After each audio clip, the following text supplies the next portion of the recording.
Magandang oras mga kababayan, narito na ang pinaka-latest update natin sa magiging lagay ng ating panahon ngayong araw at sa susunod na 24 oras. May pinakabagong update tayo sa low pressure na lumabas na sa timog silangan ng bansa na patuloy nating minomonitor at paparating na sa loob ng Philippine Area of Responsibility sa mga susunod na araw.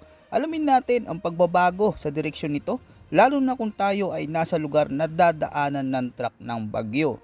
Ayon sa latest update ng Pag-asa, lumitaw na ang low pressure na minomonitor natin sa mga nakaraang forecast natin. Ayon sa datos, nakita ito sa layong 1,780 kilometers sa southeastern Mindanao at may mataas na tsansa ito na maging bagyo sa loob ng susunod na 24 oras. Samantala, patuloy na nakakaapekto ang Intertropical Convergence Zone o ITCZ sa Southern Luzon, Visayas at Mindanao, habang ang malamig na northeast monsoon naman ay umaabot hanggang sa extreme northern Luzon. Ibig sabihin, ngayong araw, malaking bahagi ng ating bansa ang makakaranas ng maulap na panahon na may mga pag-ulan at thunderstorms. Sa forecast weather conditions ngayong araw para sa Metro Manila, Calabarzon, Mimaropa, Western Visayas, Negros Island Region, Zamboanga Peninsula, Misamis Occidental at Lanao del Norte, inaasahan ng maulap na kalangitan na may kalat-kalat na ulan, pagkulog at pagkidlat dahil sa epekto ng Intertropical Convergence Zone. Maging alerto dahil posibleng magkaroon ng biglaang pagbaha at pagguho ng lupa, lalo na sa mga mababa at bulubunduking lugar sa oras na tumama ang malalakas na pag-ulan. Sa Cagayan, Isabela at Aurora, maulap din ang kalangitan na may mga kalat-kalat na pag-ulan, pagkidlat at pagkulog, dulot ng shear line na patuloy na kumikilos sa hilagang bahagi ng bansa. May bantaran ito ng pagbaha at pagguho ng lupa dahil sa katamtaman hanggang malakas na ulan. Paalala, iwasan tumawid sa rumaragasang tubig o ilog, manatili sa ligtas at matibay na lugar habang umiiral ang masamang panahon. Sa Batanes naman, makakaranas din ng maulap na kalangitan na may mga pag-ulan dahil sa umiiral na northeast monsoon. Walang inaasahang malalaking epekto, ngunit maaari pa ring maging madulas ang mga daan.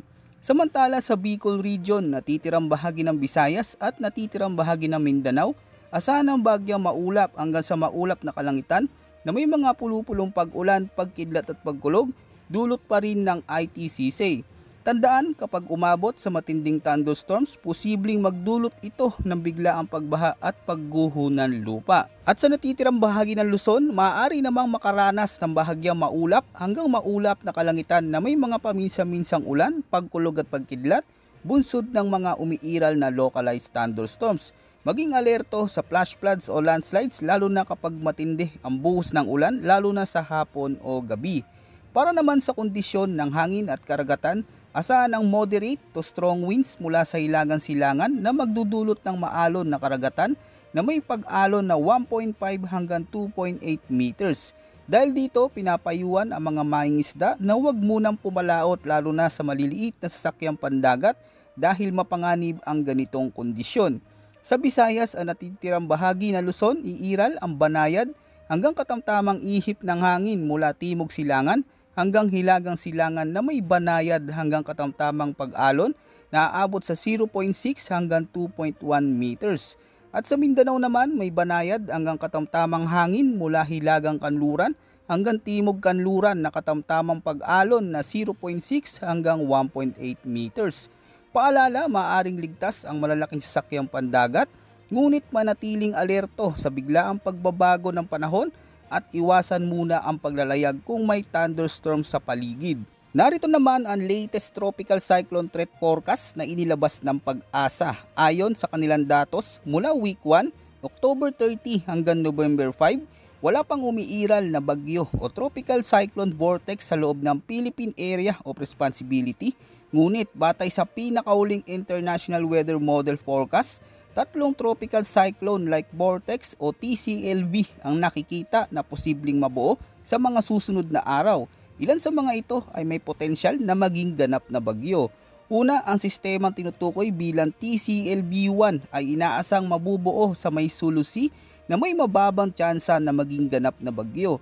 Samantala, ang TCLV2 ay lumitaw na sa southeastern boundary ng ating monitoring domain at may mataas na posibilidad na maging ganap na tropical cyclone habang papalapit sa kalupaan ng Visayas at Southern Luzon area. Habang ang TCLV3 naman nakikita sa silangang bahagi ng Tropical Cyclone Information Domain o TCAD, ngunit may mababang tsansa pa lamang ng pagbuo sa unang linggo. Pagsapit naman ng week 2, November 6 hanggang November 12, ipinapakita ng mga modelo na ang TCLV2 ay inaasang tatawid sa Visayas at Southern Luzon na may mataas na posibilidad na lumakas bilang tropical cyclone. Samantala, ang TCLV3 ay posibleng pumasok sa PAR at kumilos patungong Hilagan Luzon na may mababa hanggang katamtamang posibilidad na maging ganap na bagyo. Ibig sabihin mga kababayan, may posibilidad na ng pagbuo ng mga bagyo sa susunod na 2 linggo. Kaya kailangan natin paghandaan ang mabilis na pagbabago ng mga sistemang ito. Kung titignan naman natin ang forecast track ng international weather models gaya ng GFS o Global Forecast System, patuloy na binabantayan ang isang low pressure system sa silangan ng bansa. Ito yung matagal na nating minomonitor. Ayon sa datos, inaasahang kikilos ito pahilagang kanluran at papasok sa Philippine Area of Responsibility sa mga susunod na araw at maaari itong maging ganap na bagyo sa oras na lumakas at tatawagin ito bilang Bagyong Tino.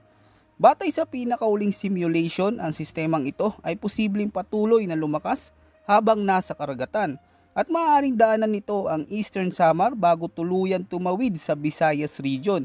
Sa pinakauling datos, malawak ang sakop ng sirkulasyon ng sistemang ito kaya't mataas ang posibilidad na tamaan nito ang buong Visayas, gayon din ang Southern Luzon, bago ito lumabas sa West Philippine Sea. Ayon sa forecast, posibleng maglandfall ito sa pagitan ng November 5 hanggang November 6. Sa kabilang banda, ang European Model o ECMWF ay nagpapakita ng ibang senaryo. Sa projection nito, si Tino ay maaring hindi dumaan sa Visayas, bagkus ay aakyat ang direksyon nito papuntang Northern Luzon, kung saan posibleng maglandfall ito bandang November 8. Ibig sabihin magkaiba ang direksyon ng bagyo ng GFS at European Model. Ngunit napakalagang tandaan ang magiging direksyon ng sistemang ito ay depende sa galaw ng hangin at kondisyon ng karagatan sa mga susunod na araw. Habang nananatili ito sa dagat, marami pa ring maaaring magbago lalo na sa lakas at direksyon nito. Kung mananatiling favorable ang temperatura ng dagat, maaari itong lumakas hanggang typhoon category dahil ang pabago-bagong kondisyon ng karagatan ay nagsisilbing enerhiya na nagpapalakas sa isang bagyo. Bukod dito mga kababayan, may indikasyon din na maaaring may kasunod pang sistema pagkatapos ni Tino. Bagaman nasa initial development stage pa lamang, may mga senyales na maaari itong mas lumakas at kung magpapatuloy ay posibleng umabot sa super typhoon category. Ngunit sa ngayon nakatuon muna ang atensyon ng mga eksperto sa unang sistema, ang potensyal na Bagyong Tino na maaaring magbigay ng panibagong pagsubok sa ating bansa. Dahil dito pinapayuhan natin ang lahat na huwag basta magkampante mga kababayan. Huwag agad isipin na dahil malayo ang bagyo ay ligtas na tayo. Ang forecast ay mabilis na nagbabago araw-araw, lalo na kung nasa early development stage pa lamang ang sistema. Isang pagbabago lang sa direksyon nito ay maaari itong mag-iba ng landfall at dumaan mismo sa inyong lugar. Kaya napakalaga na patuloy na mag-monitor sa mga official na update ng Pag-asa at ng inyong lokal na pamahalaan. Siguraduhin may nakandang go bag na may lamang flashlight, radyo at mga gamot. Alamin kung saan ang pinakamalapit na evacuation center at higit sa lahat, makinig, maghanda at manatiling alerto. Ang panahon ay hindi natin kayang kontrolin kaya ang kahandaan ang ating sandata. Maging handa sa bawat pagbabago at higit sa lahat, ingatan ang sarili at ang pamilya. Yan muna ang ating pinaka-latest weather update. Ito po ang inyong weather forecast ng bansa. Maraming salamat po at huwag kalimutang mag-ingat ngayong nakakaranas tayo ng masungit na panahon.